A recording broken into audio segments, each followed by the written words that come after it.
With this, I would request the President of the Bengal Chamber, Mr. Subir Chakraborty, and Managing Director of CEO and CEO of Exide Industries Limited to please deliver the welcome address.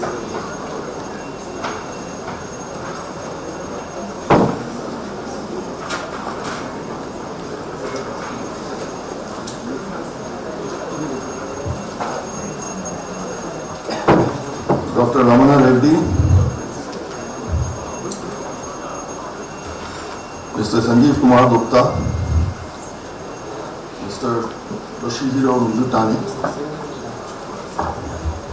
my colleague at Bengal Chamber, Mr. Orno Pasu and Mr. Chiranjeev Bhattacharya, and dear participants, a very good morning to all of you.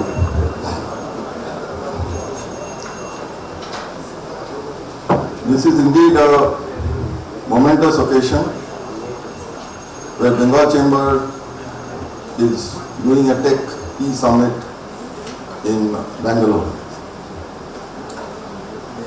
There is immense interest from the audience participation which we have seen yesterday and today as well. I will not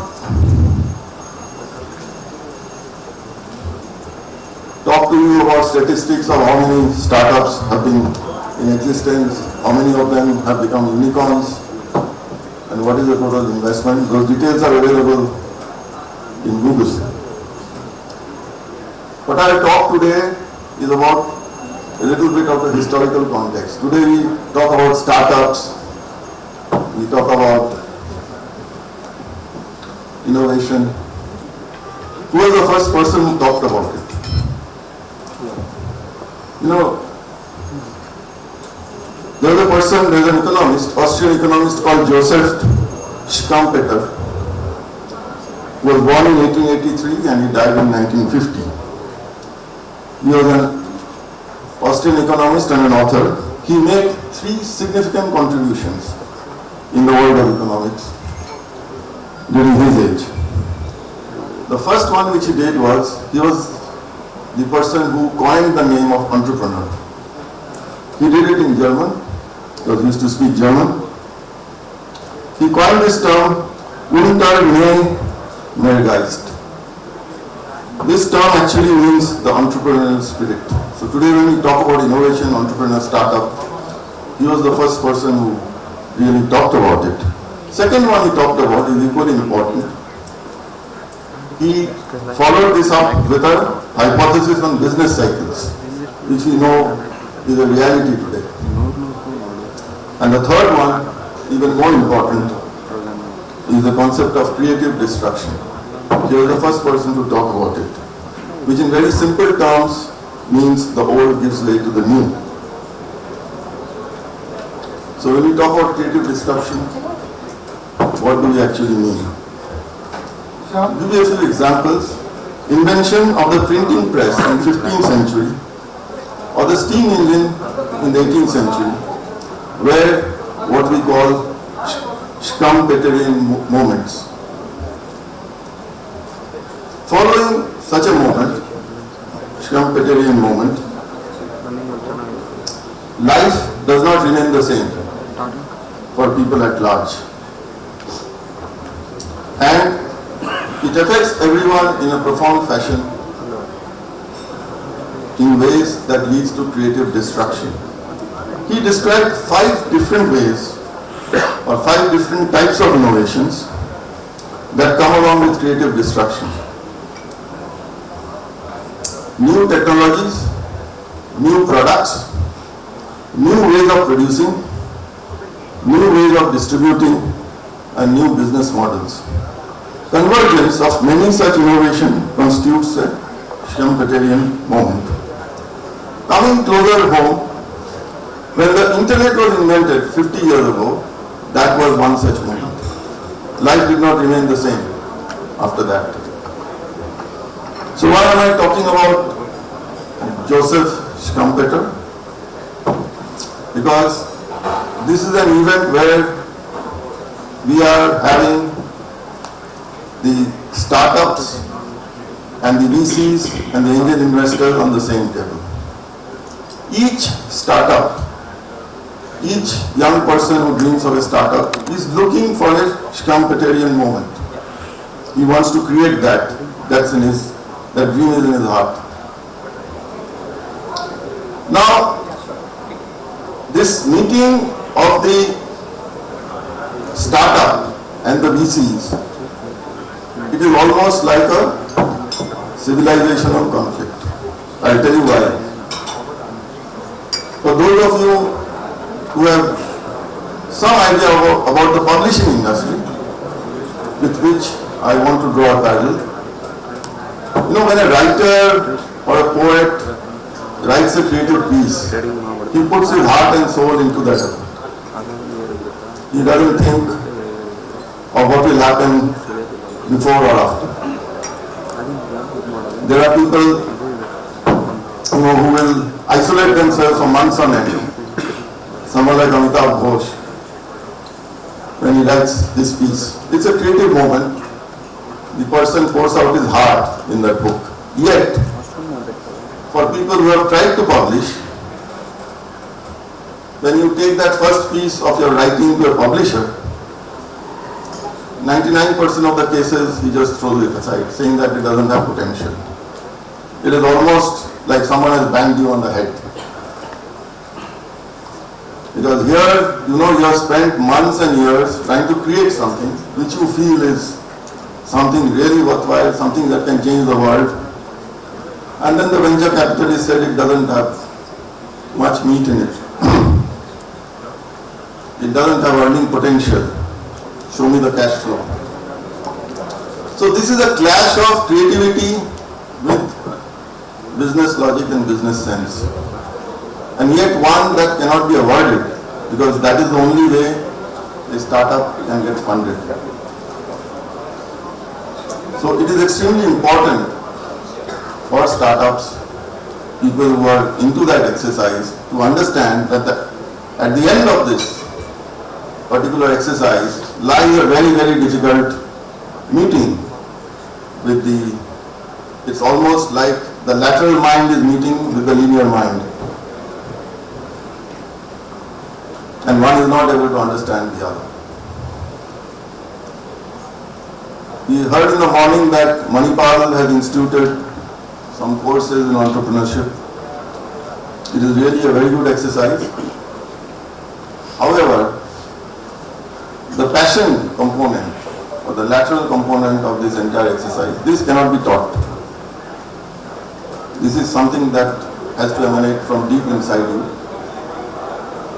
And it becomes the job then of the startup, people who are doing the startup, the entrepreneurs, to be able to convince this passion through very, very cold business logic to the angel funds or the venture capitalists.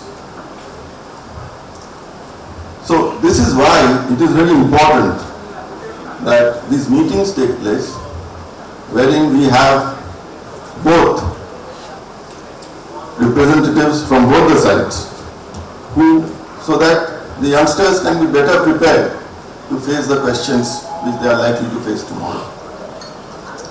Bengal Chamber, as you all know, was started way back in 1833, much before Joseph Schumpeter was even born, and it came into its formal existence in 1883.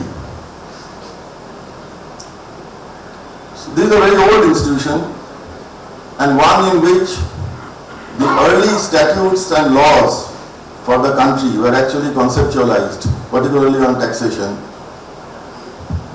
in those days. Coming to recent times, we have created an ecosystem at BCCI of startups through our own incubation center, which is Babul BCCI Tech Center. It is a partnership with Government of West Bengal, which has been joined by corporates including Bandhan, Infinity, HPE and others to support the promising startups, mentoring them in various aspects of business, including finance, legal, IPR, and connecting them with facilitating stakeholders like VCs and other funding sources are our primary focus. So we have a very, very prominent second session, and I'm sure all of you are looking forward to a very engaging session. Thank you once again, ladies and gentlemen, for joining us, and have a wonderful morning. Thank you so much, President Sir. We would now invite Dr. E.V. Ramana Reddy, IAS, to deliver the theme address on technology, innovation and journey of Karnataka. Thank you once again for joining us today, sir.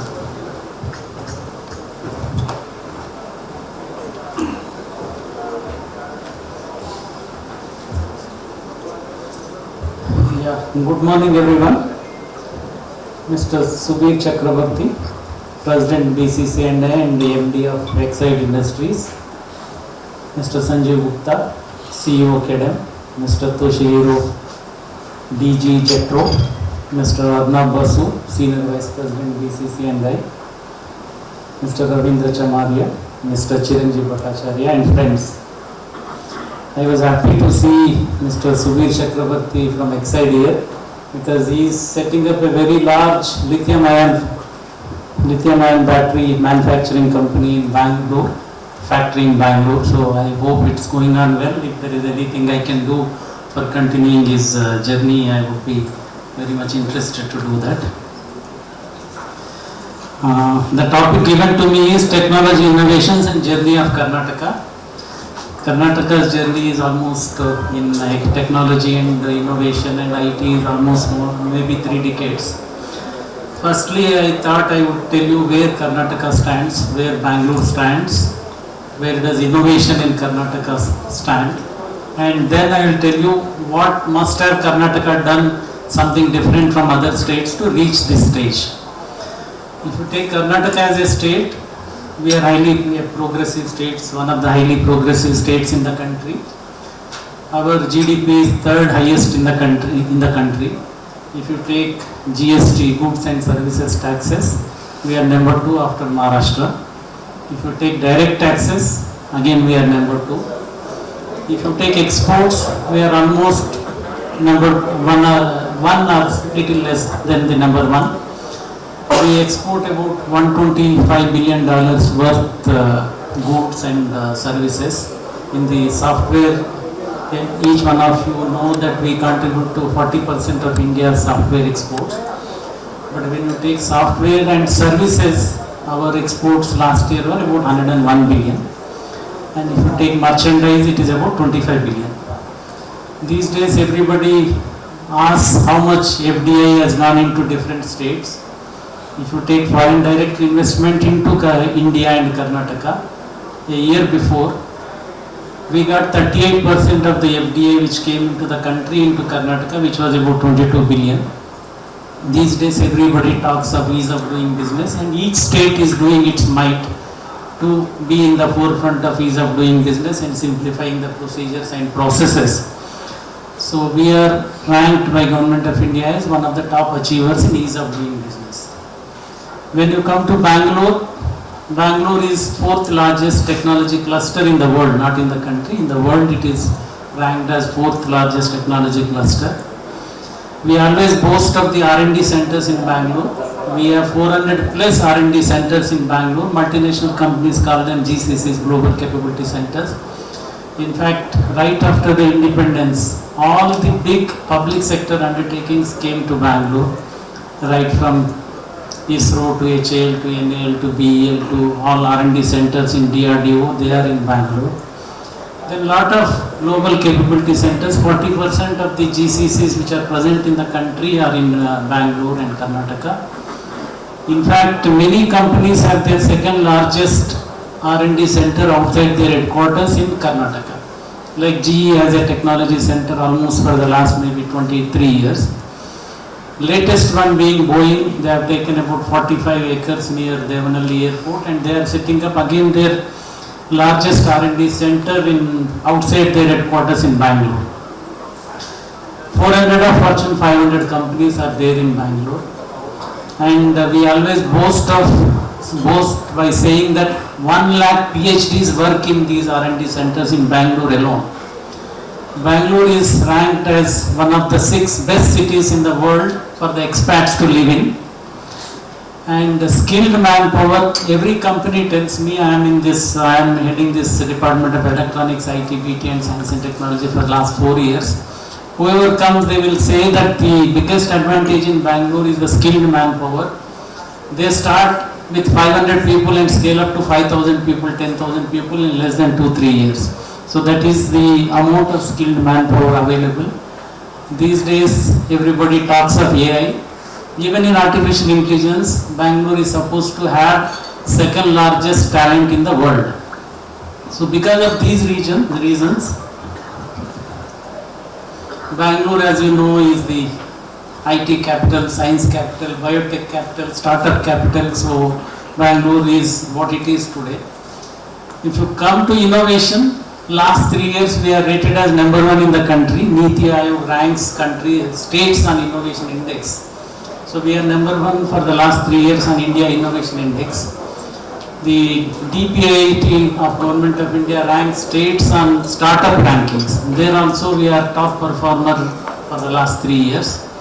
Even if you take the global rankings, Startup Link has ranked Bangalore city as the 8th global startup ecosystem in the world. If you take again FDI into startups, venture capital funding into startups, last year we got more than 10 billion into startups of Bangalore. And the second state which has got the largest after Bangalore, I will not name it, but it got about 2.5 billion. So that much was the gap. And if you see billion-dollar companies in the country, more than $105 billion companies called unicorns are there in the country. Out of that, 40 are in Bangalore. First unicorn in the country was from Bangalore. 100th unicorn in the country was from Bangalore. And the fastest unicorn in the country was in Bangalore. So this is what Karnataka and Bangalore is. So how did we achieve this? What we have done something different from other states. So I would like to say, as far as I know, 3-4 things contributed to this. First is the forward-looking nature of the government of Karnataka. In fact, you will be surprised to hear that in 1978, when many states even did not think of computers, Karnataka had a Karnataka Government Computer Center in the government. They used to computerize the payrolls of state government employees. So what I am saying is, somebody in the government of Karnataka thought of computer center in government in 1978. So right from the beginning, in fact, Karnataka government came with a startup IT policy in the country for the first time in 1998. And Karnataka government set up a separate department of IT in 1998. So I used to be the first director of IT for 3.5 years. Secretariat was started in 98, but department was started in 2000. I was there from 2000 to 2003, middle of 2003. So right from then I am watching almost, I have 7.5 years of experience in IT industry in Karnataka. So what we do differently is, the academia, industry and government works very closely in Bangalore, which I have not seen in other cities. That has contributed to its growth, that because when you work very closely with the industry, you will come to know that what are the industry's requirements and you will work around to achieve those requests of the industry. In fact, 2000 itself, when Mr. S.M. Krishna was the Chief Minister, he started a concept of Vision Group. We have a Vision Group in IT, biotechnology, startups, nanotechnology, science and technology. So there again all the industry stalwarts are there who keep on guiding the Karnataka government.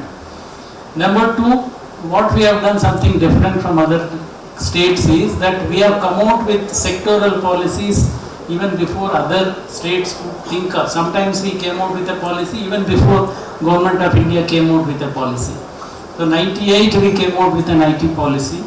Then 2000 we revamped our IT policy, and for the first time in the country we said our policy was titled as IT for the common man. Not only IT industry, but IT should be used for the common man. So a lot of e-governance initiatives and digitization of services were taken up. Then we came out with many policies like biotech policy, startup policy, ESDM policy, so on and so forth. Number 3, which contributed for the growth of Karnataka, I feel, is because I was asked to talk on journey of Karnataka. So I thought I will mention this also. what made a difference to Karnataka and Bangalore is the privatization of higher education institutions in the country. Karnataka was the pioneer in this. And PPP models also. Almost more than 110 years ago roughly, the then Maharaja of Mysore called Tatas and said, I will give you land, set up an education institution. So IAC came out in the PPP public-private partnership, and I think it has completed 110 or 115 years now, and it is the #1 university in the country as of now. Similarly, we have very good institutions right from not only IAC but very other important national, international level institutes in Karnataka and Bangalore. Then Karnataka government privatized engineering and medical education also. We have best engineering and medical colleges in the country almost for the last 60-70 years. In fact, 15-20 years back, many states didn't have many engineering colleges. Train loads of students used to come to Karnataka to write entrance exam and get into engineering and medical colleges. So that has led to the growth in Karnataka and Bangalore, this higher education and importance given to education. Next thing what I will say is Karnataka has very good labor relations. If you see, maybe one or two aberrations here and there may be there, but best law and order in the country and best labor relations in the country. And Karnataka is rated as one of the fiscally best managed state, because if you say that I will give you something when you come to my state, I should honor that thing. So Karnataka always honored whenever it told the concerned industry that we will give these incentives. Karnataka always honored those incentives and never defaulted in giving incentives to industry which came to Karnataka. And we have governments, in fact, if I remember correctly, after almost last 35 years, no government came back to power in Karnataka, if I know correctly. Every time election, different government came. But in spite of that, the new government has continued the policies of the previous government and has continued to honor those promises given by the previous government and kept those promises. That is what has contributed to the Karnataka's growth in IT and other sectors. Lastly, these days everybody talks of startups and innovation. So I thought I will also mention about this. Under startups and innovation sector also, we have many programs. I will not go into details, but in engineering colleges, almost maybe 7-8 years back itself, we have started something called New Age Innovation Network.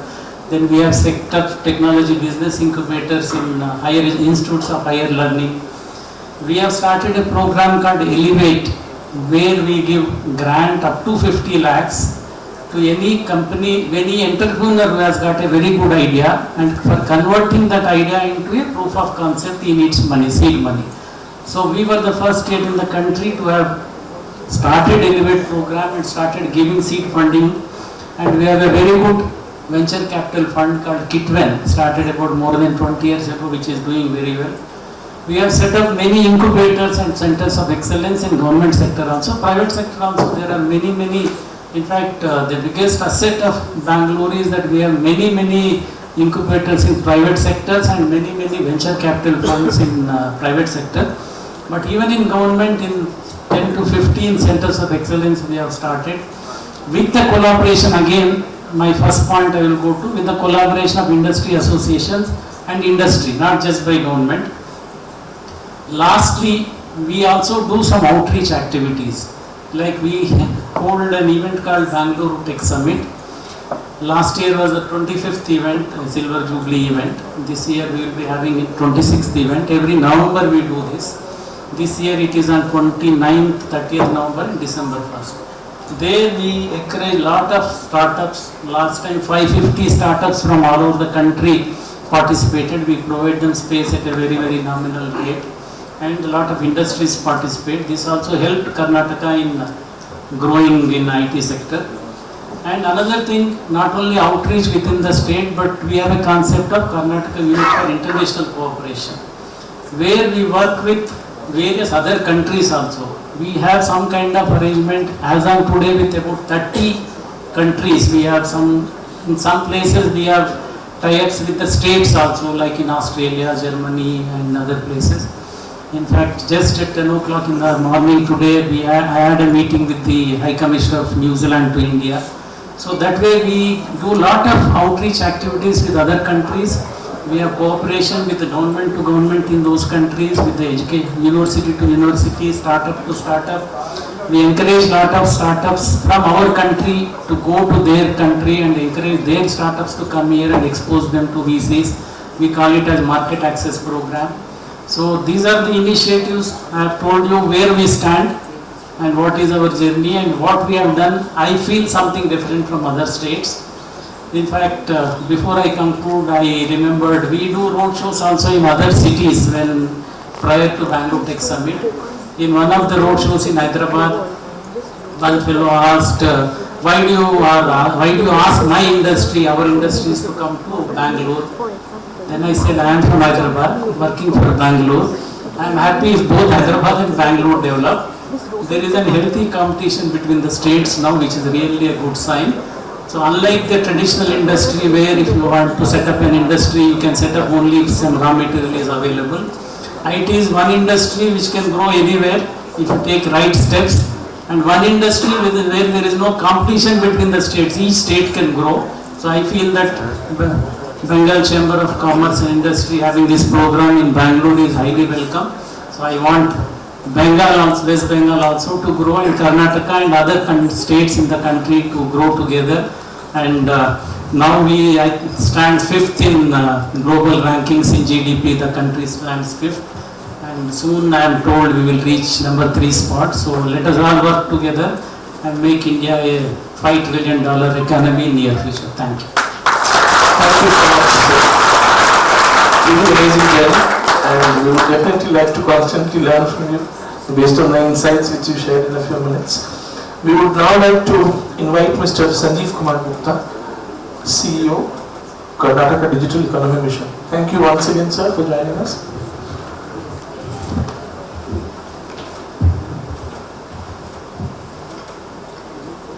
Very good afternoon, all of you. Thank you, Bengal Chamber of Commerce and Industry, to inviting us here and talking to you about the Karnataka story. And our Additional Chief Secretary, Dr. Ramana Reddy sir, has already shared the journey of the Karnataka in terms of technology and innovations. Ladies and gentlemen, I'm going to quote one of the words which my mentor and the chairman of the organization that I'm representing, called Karnataka Digital Economy Mission, has said about Dr. E.V. Ramana Reddy. His name is Dr. E.V. Ramana Reddy. EV stands for the energetic, the electrical vehicle without any noise, make impact of journey of the journey. Sir has been there for 3 decades, ladies and gentlemen. He's a one pioneer who has been standing tall, helping the industry and growing the economy of Karnataka in a strong way. We are thankful that under his leadership and under his mentorship, we are able to see the results here and take his steps and vision forward by the organizations like Karnataka Digital Economy Mission. I'll take a couple of minutes, but I want to divide my talk in 2 parts. One, what is this Karnataka Digital Economy Mission and why it has been set up by Government of Karnataka and industry? And the second piece would be that some of the features that we're trying to build up in a futuristic perspective, that what will land up in Karnataka in coming years. And maybe that could be a conversation that we can have. India's aspiration is about $1 trillion digital economy. Karnataka is a leading state and has a little bit larger responsibility as compared to the other state to say how we can contribute more towards $1 trillion. So the industry and the government discussed together and said, let's aim for a higher number of contribution from our side. Maybe somewhere around $250 billion or $300 billion, the range of this that Karnataka state alone can contribute to the Honorable Prime Minister's vision of $1 trillion digital economy. And if that's an aspiration, that's the aim that we're looking forward, then we have to design a mission which can work on the initiative and strategies that can achieve those numbers. And hence the Karnataka Digital Economy Mission was born. And it was born again by the same, the leader who has been the visionary leader for us, Dr. E.V. Ramana Reddy, put together the thought process that let's work with industry and design this structure of the organization. The structure is very unique, friends. It has never been seen in India and in Asia as well. The structure is that the the strategies or the plannings or the change in the mission or the achievement of the numbers can only be done with a strong partnership with the industry, and which has been seen for the last 3 decades in Karnataka. How do we strengthen more and give in?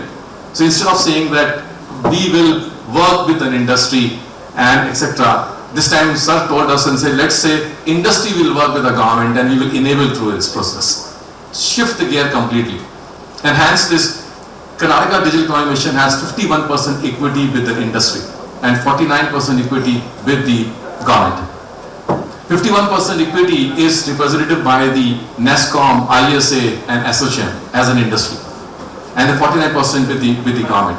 The board of this organization, Section 8 company, comprises of the representative of these as well as the top chief bureaucrats of our departments of industry, finance, skill development, IDBT, all whose matters to grow the digital economy in the state. So these are all top bureaucrats sitting on the board and along with the representative of this. But the beauty is that the OPEX of running this organization is not with the industry. OPEX is completely given by the government as the budget provisions. So you see what's happening is that industry is on the top seat, or you can say a car is driving now, going to drive, where the driving seat is available with the industry and the co-passenger seat is available with the government to say support that and design it. Then we designed 5 different focus areas for us. One, the IT, ITS and GCCs, which you call as sir was talking about and the numbers I was saying. The second one was about ESDM, the electronic system design manufacturing, and the third one is startups in tech field. These 3 becomes like a typical company. All of you run the businesses, the P&Ls for us. Every year to year we need to understand where we are growing on those P&Ls. And for these 3 P&Ls we have 2 different focus areas of enabling one. One is the talent accelerator. How do we create a future talent available for the industry and an ecosystem in the state? And the 5th one is beyond Bangalore. That means creating more Bangalores outside Bangalore. In fact, I was here a bit early and the Honorable Minister was saying that I have to rush to this part. If you would have traveled to Mysore or you have traveled somewhere else, he would have felt the fantastic environment and the travel time as well. So we're creating more Bangalores outside Bangalore with the focus area. Absolutely. These are the 5 provisions on which we are thinking. अगर ताली जानी थोड़ी कसके तेज हो जाइए कर्नाटक में. So this is the organization which is doing in the last 2 years or so. Friends, we have been able to see the results as we're saying. Now one statistic which sir has already given, but addition to that, out of $170 billion that country has raised by the startups in tech field, $170 billion, around $68 billion is raised by only Karnataka based startups. That's the way that we look at it. And so this is a journey that we are trying to put together. Having said this, we're designing all the strategy. We have these industry anchors available for each this P&L and all those 2 horizontal layers.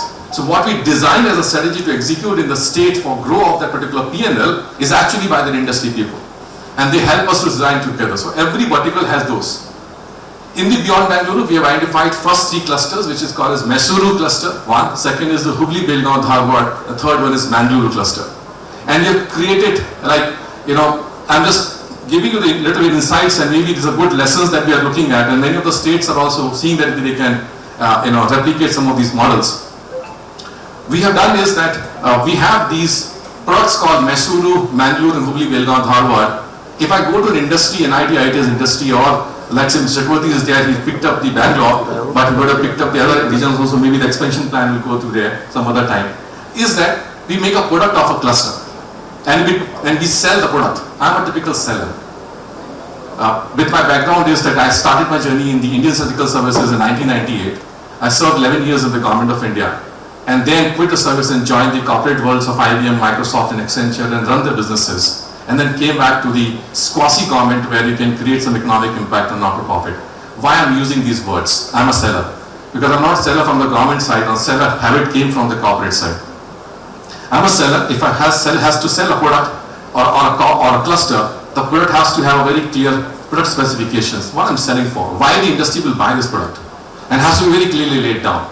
And one of the important 5-6 parameters on we work is clearly look at the talent supply which is available for the particular clusters. B, look at the talent availability in terms of the available who is employed right now, what type of job roles are already put in place. The third is current industry ecosystem. And the fourth one is the infrastructure, the IT infrastructure which is available there. And the fifth one is looking at the soft infrastructure.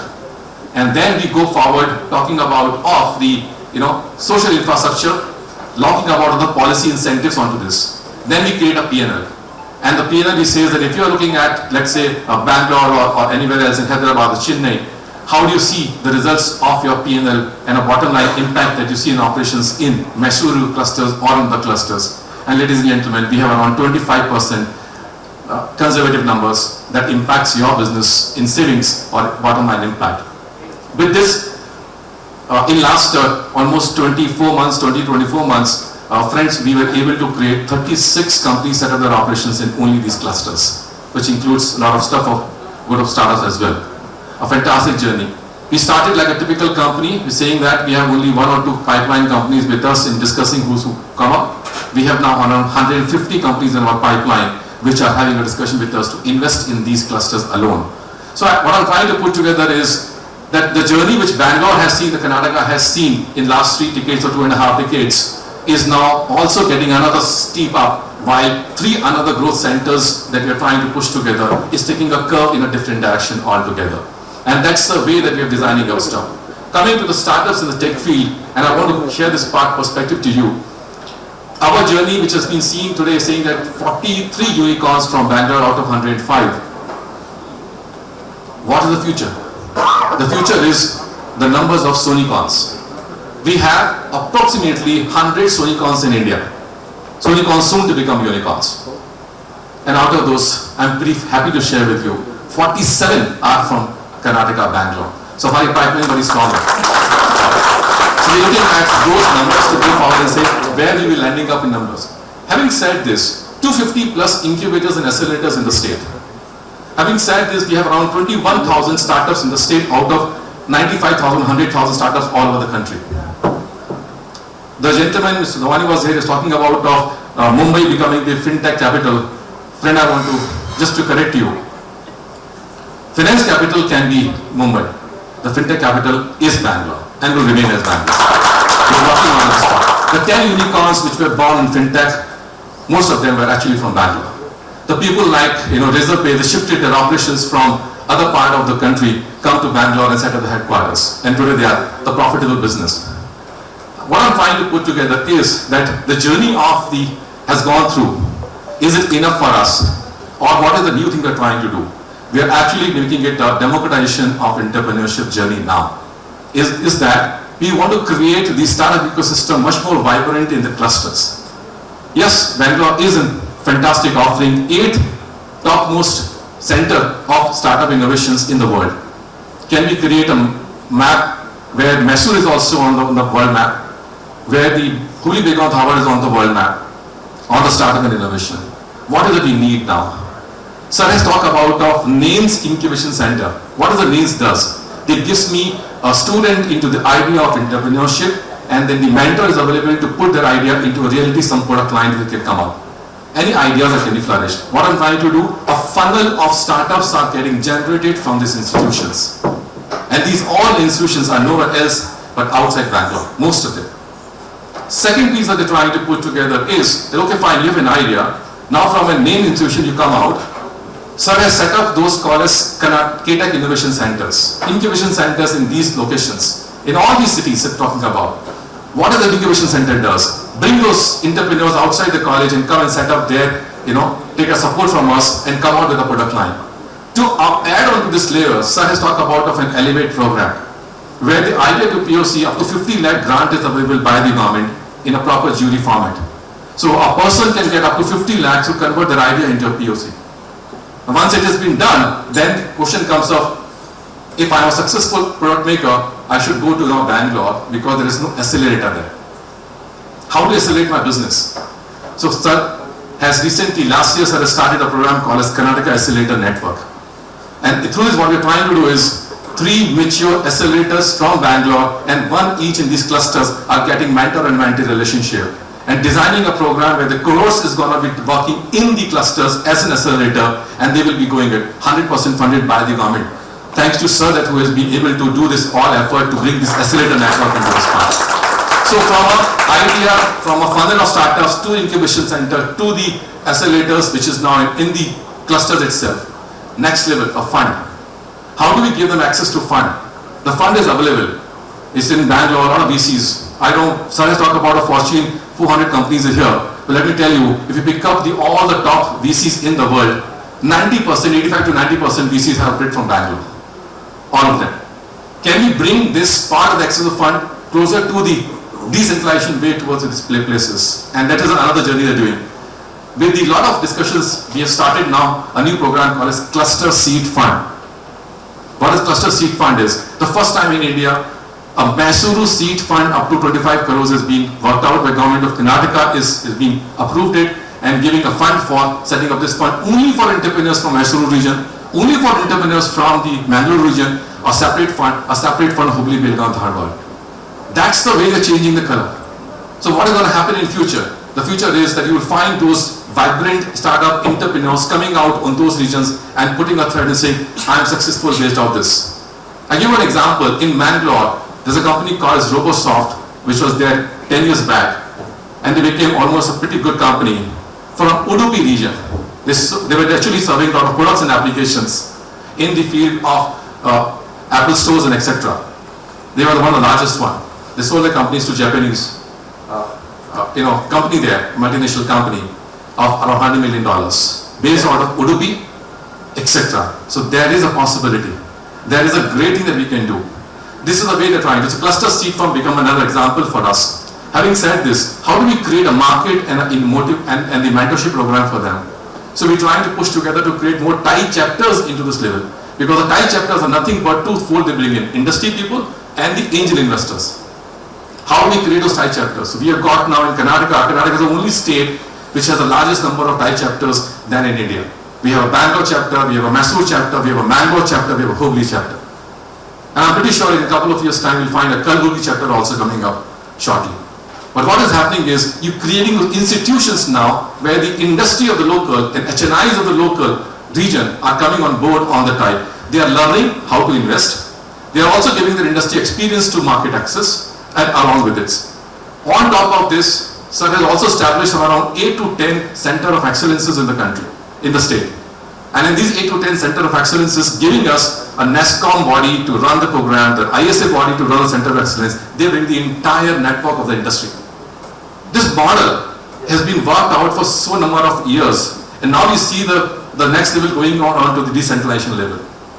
Friends, this is the journey that we are on right now to make the democratization of entrepreneurship a reality, a model which can be looked into by the country to replicate on this.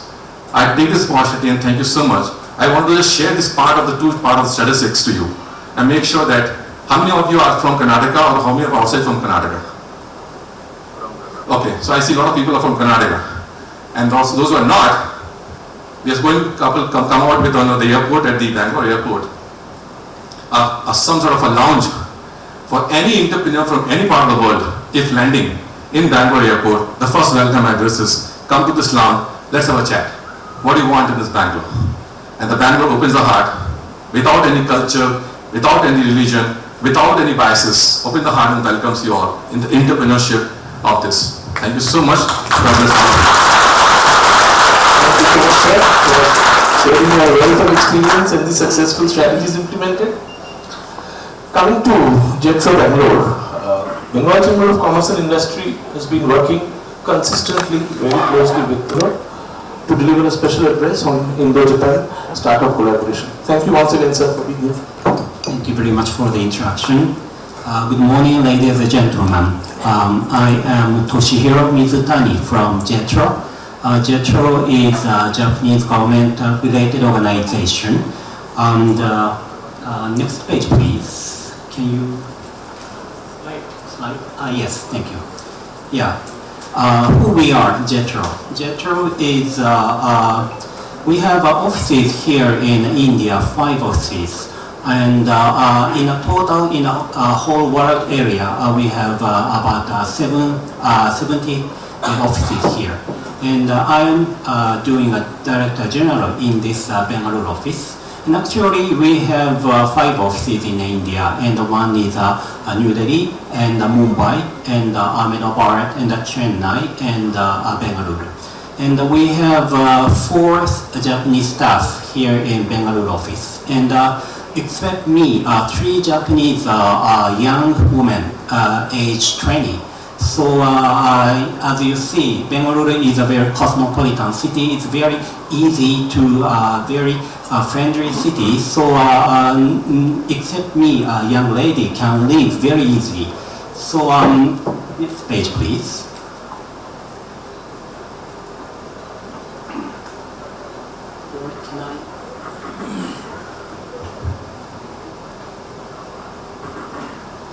Yes, as a Japanese government organization, we are supporting several activities here in Japanese companies. And we have a one-stop window for various queries from Japanese companies interested in investing in India. We also work on behalf of 1,400 Japanese companies in India to propose enhancement of business environment to the Indian government. For Japanese companies in India, we give advices, consultation to the Japanese companies in India on a daily basis. And we work with legal accounting firms in India for those who need to professional queries. Also, we collaborate with JCCII, Japanese Chamber of Commerce and Industry in India. Actually, we have Bengal Chamber of Commerce Industry in Japanese organization as well to compile proposal for Japanese environment enhancement in India. And as you can see in the map, in Karnataka state, we have a big investment from Toyota Group and Fanuc and our Honda or Sony groups. Yes. And also we work closely with the state government in India for our mutual goal to assist Japanese companies to invest in India. And we are here in Karnataka, so it means a state government of Karnataka. So we work together with the state governments to collaborate as a partner organization in investment summits hosted by the state government, including organizing country pavilion and seminars. And also we support business missions, roadshows in Japan, hosted by the state governments. And we also organize investment seminars in Japan. So nowadays, many minister level of each state government are coming to Japan. So we JETRO organize such a big event in Tokyo or Osaka or other cities in Japan. Yes, also we support Indian companies to invest and start business in Japan. And we support creation of a collaboration between Indian startups and Japanese companies. And for the detailed support menu, here we have J-Bridge. We facilitate collaboration between Japanese and foreign companies. In here is a Japanese company and Indian companies. So business alliances including technical cooperation, joint R&D or M&A. And we also support cross-border open innovation for accelerating digital and green transformation. Yes, and for this today's my topic, Indian-Japan startup collaboration. Yes, government of India and Japan agreed the Japan-Indian digital partnership in 2018, 5 years ago. So we promote collaboration between the Japanese and Indian startups ecosystem to foster innovation. The name of supporting menu, another menu is a Global Acceleration Hub. We established this Global Acceleration Hub to support the collaboration and the expansion of Japanese startups in partnership with the ecosystem in India. We also support connection between startups and government accelerators, incubators, or academia, etc. And this page is one example of Japanese startups in India doing business here. The industry area is a wide range, like a drone or agri-tech, robotics, or AI. and e-bike, etc. And nowadays, many Japanese startups are eager to come business to AI sectors. And these are the detailed company name, startup company, collaborate with Indian startups. So for example, drone is ACSL and AirArc, where agri-tech sector is Sagri and Leaf. Yes, and sometimes our network is a bit limited to make a collaboration between Japan and India. So we are doing a MOU for these related local organizations, like as you see, Mazmuda Shah Medical Foundation, C-Camp, or BBC, or NASCOM, or Micherio. For those sectors, medical or deep tech or mobility, so we can easily connect with the Japanese startups with Indian startups. But sometimes it's not enough, so we need to cultivate other organizations as well. Yes, and I want to introduce one activities, job fair in Indian Institute of Technology, IIT Hyderabad. Since 2018, JETRO has been holding job fair in Hyderabad. We are here in Bangalore, but we coverage area is state of Karnataka as well as Telangana. That's why we are collaborating with IIT Hyderabad as well. And last year, 2022, the job fair was held at the campus of IIT Hyderabad after finishing the COVID. And about 12 Japanese startups participated in our activity because many Japanese companies are now struggling to employ very high-skilled talent within Japan. By 2030, about 800,000 IT technicians will be shortage in Japan. That means we need very young talent from India. So that's why we are doing such kind of a job fair in India. So past participate company is Rakuten or Mercari or Sony, Denso, Toyota. Such kind of big corporation are now really keen and interested in hiring young talent in Japan. And this is for your reference. I want to introduce now percentage of industry number of Japanese companies in whole India. It's not in not only Karnataka, but also this is a pan-India. And as you see, the right side is about 49% is manufacturing sector, and 16% is wholesale, and 6% is information and communication industry. And as you see, almost half of the investment account for manufacturing sector. The automotive or renewable energy, environment-related business, and the food processing. Yes. And currently in Karnataka states, because of that, this city is a hub of the IT or innovation sector. But at this moment, we are accepting many investment from Japanese manufacturing sector, like as I see Toyota or Honda or Sony, or even machine tool industry as well. And this is also, I want to introduce a Japanese industrial township, we call JITS. And many of the JITS are located in the north or Chennai area, but I want to introduce one Japanese industrial township here in Karnataka state. It is located in Tumakuru, and we strongly collaborate with the state government, and we are currently promoting more investment from Japanese companies.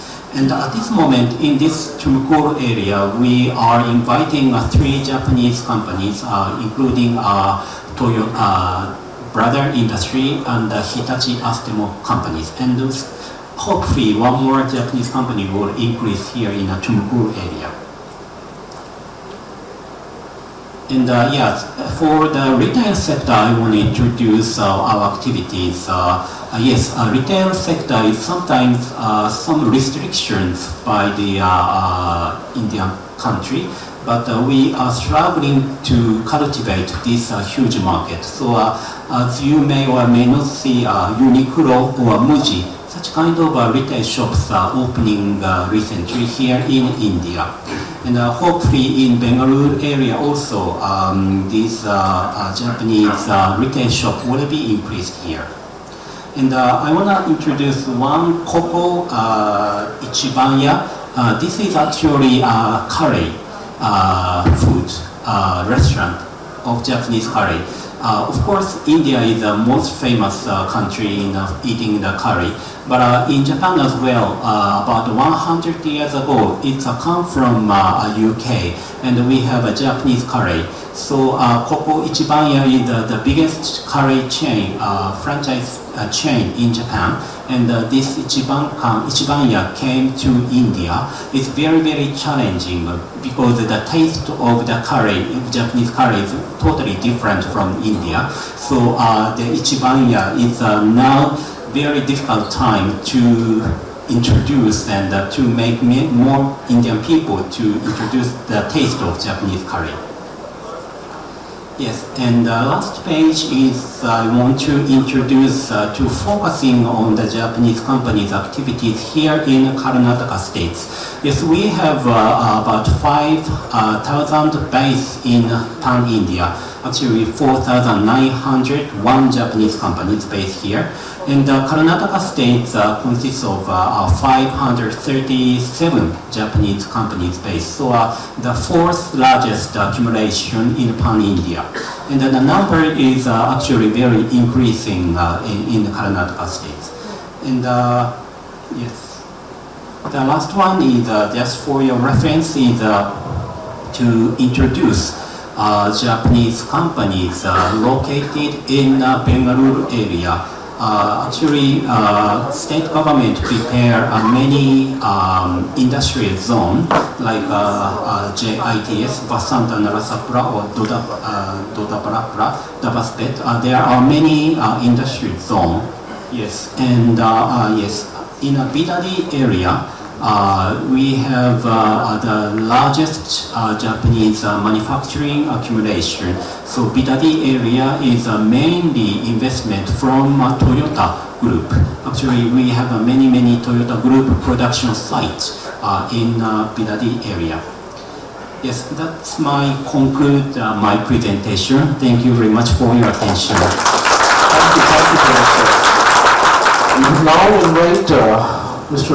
Basul, Advisory Leader, PwC India, and Senior Vice President, Bengal Chamber of Commerce and Industry, to share his thoughts on the way forward.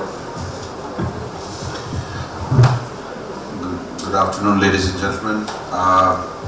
It's obviously a pleasure and a privilege to be here as part of the Bengal Chamber. The Bengal Chamber of Commerce and Industries, wants to take this initiative forward.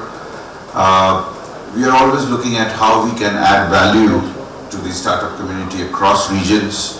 We learned from the Honorable Minister in the morning and also from Dr. Reddy how some of these things need to form an ecosystem, need to form a hive, need to be taken as a project, not as a matter of chance. And I think Dr. Reddy's session was really insightful in how, when we look at a result, we sometimes forget the hard work which has gone behind it. But I think when you look at startups, some of the concern areas of startups are also very unique. To cater to a large number of startups, it is important to collaborate. It is important to bring very broad expertise across the table to the startups. And we have tried a bit of that with Babul, with the Babul BCCI Tech Incubation. The Bengal Chamber has been working in collaboration with them and bringing quite a lot of startups, trying to mentor them, trying to incubate them and expand their network. and sort of mutually felicitate the broader ecosystem. But I think when you think of startups, the first thought which comes is investors. And we had a broad base of investors in the morning. The investors play a very important role in the startup growth.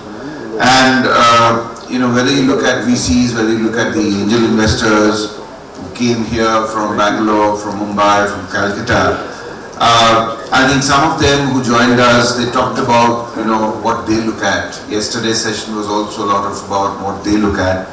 And the Bengal Chamber would want to continue this journey to bring the investors to the startups. But I think if you look at some of the other things which are required, apart from just the investors, you need a exchange program. You need startup exchange programs to exchange ideas. You look at mentoring. I think one of the things which we have learned over the years is that it is not just important to get the investors. It's also important to mentor the startups in the early days to actually make them ready for the investors. In yesterday's conversations also you would have seen that the maturity to handle an investor query is also something which needs to be mentored.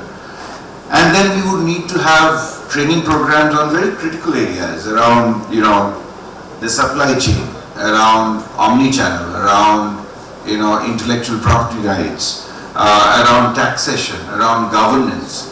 Many of these can actually make or break a startup if they're not having access to these ideas and access to some of the leading practices very early in their journey. And of course, when you look at evaluation of the startups, the valuation, what kind of valuations are coming in, how they're accessing capital. Availability of a capital is sometimes more talked about than what you do with the usage of the capital. And some of these are very important things. Policy advocacy with research content becomes very, very critical. So I think the chamber obviously has the focus to go ahead with this. We have the rest of the day to talk about some of these. Just after this session, we would have a startup founder share with us some of his stories about what worked and what did not work, how his own journey made him what he is today. And I think these sessions would tell you that the way forward is only brighter, as we heard that the unicorns and the unicorns, the numbers are in hundreds, but probably in about 2-3 years' time, the numbers would be in thousands. And of course, Bangalore would continue to be a capital of all the unicorns and unicorns of the world. Ladies and gentlemen, it's a privilege. The way forward is very, very bright. I would request you all to stay the day and learn from some of these discussions. Thank you. Thank you so much. Arno? I understand that Dr. Reddy has another engagement. I would request the President of the Bengal Chamber, Mr. Subir Chakraborty, and Senior Vice President, Mr. Basu, to please present him. Tokens of appreciation from the Chamber.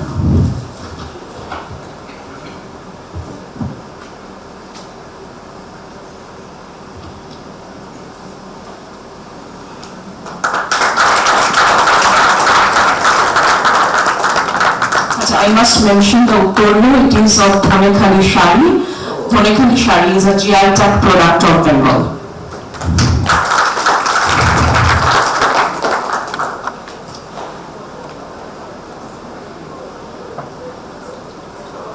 Dr. Bhattacharya, if you please continue the session.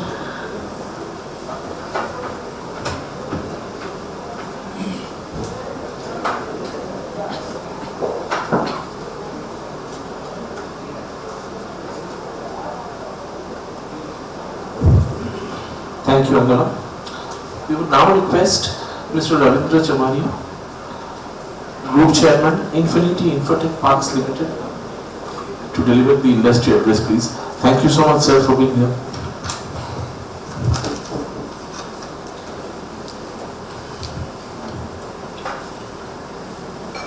Good morning, ladies and gentlemen. It is an absolute honor and delight to be standing here amidst all of you and to be speaking today at a Tech E-Summit organized by the Bengal Chamber of Commerce. Thank you all so much for being here. At the outset, let me start with a confession. One, that many of you sitting in this room may be used to by now. I am quite in awe of Bangalore's stunning journey of having earned the well-deserved label of being India's startup capital and Silicon Valley of Asia, or being truly global and innovative metropolis. Your city has home to the Indian Institute of Science, India's premier science institute, and tall government institutions such as ISRO, Hindustan Aeronautic Limited, and DRDO. All these perhaps instill a culture of engineering excellence here. That engineering excellence met the entrepreneurial dare of companies such as Infosys and Wipro, who decided to set up camp in the city and hired Indian programmers. Success begets success, and sowing of entrepreneurial seed led to a thriving, growing relationship between the East and West. The rest, as they say, is history. Today, Karnataka has emerged as a pivotal player in driving the nation's economy. Amongst the 6 major cities that together account for 15.3% of the Indian economy output, Bangalore has exhibited remarkable growth, consistently surpassing other cities with a double-digit expansion over the past 3 years. But why I am stating all this here, since all of you not only know this, but have been the drivers of this journey, it is the likes of you that have made it happen. Precisely because of that, as I see it, I am speaking not just to a room full of VCs, PEs, and huge talent, but also to the largest pool of incubators, accelerators, mentors, coaches, entrepreneurs, consultants, academia, and more. And so I am standing here hoping we'll rub off some of your science into us. But who is this us? My name is Ravindra Chamaria, and I happen to head the Infinity Group, which is headquarters in Sector 5 in Kolkata. Ours is roughly a 2-decade-old story from the time when the Sector 5 area literally considered to be the back or beyond of the city, to a time when today Sector 5 is virtually a CBD of Calcutta and is thriving with the talent, energy, and enterprise. And since Infinity was one of the first startup shop in Sector 5, we have been credited for having catalyzed the IT developments and footprints in city. Today Infinity houses formidable brand of companies such as ENY, KPMG, PwC, L&T Mindtree, and many others.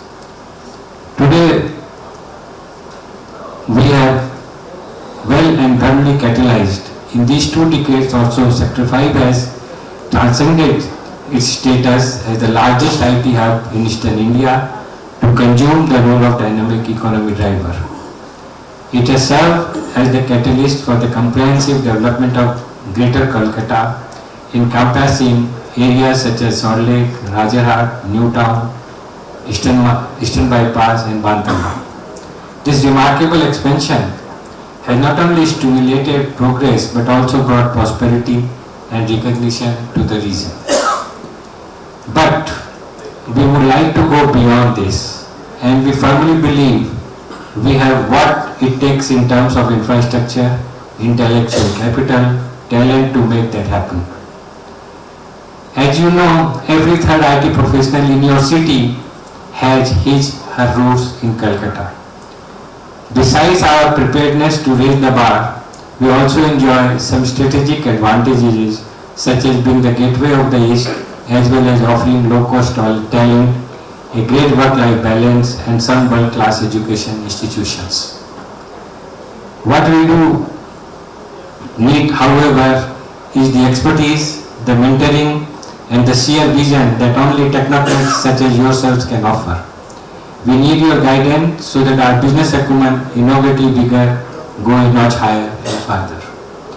We need your handholding in helping us make our existing startup ecosystem more robust and comparable to the best of the world in creating an open, inviting atmosphere and culture that encourage a potpourri of ideas and excellence.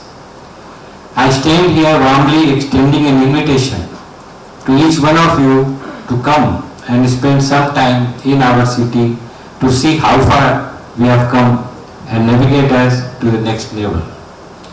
I firmly believe that with Bangalore's handholding and the states marching together, Kolkata is poised to contribute richly to the great Indian dream of our country, emerging as a formidable $7 trillion economy by 2030. I will wrap up by thanking all of you once again for being here and letting you know that we shall be awaiting your arrival in the city with bated breath. Have a good afternoon. Thank you very much. Thank you so much, sir. We would now like to conclude our session. Our sincere gratitude to the audience for the patience and sincere gratitude to the learned panelists. Regarding the role of the IT Entrepreneurship Committee, as Arnab had very rightly pointed out, various points regarding mentoring startups and connecting with investors.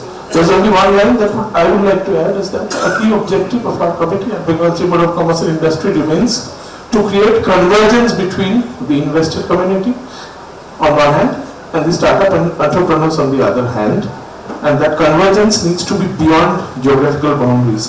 So one key initiative taken from our end is to break those geographical boundaries and ensure that collaboration which Arnab was speaking about. Thank you so much. Agana, could you take over?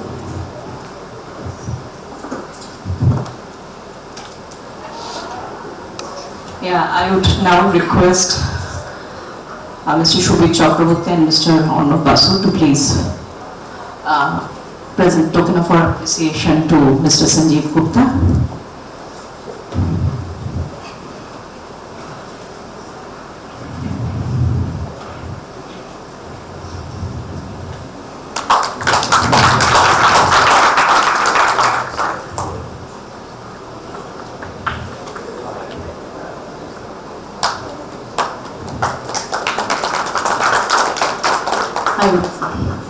I would request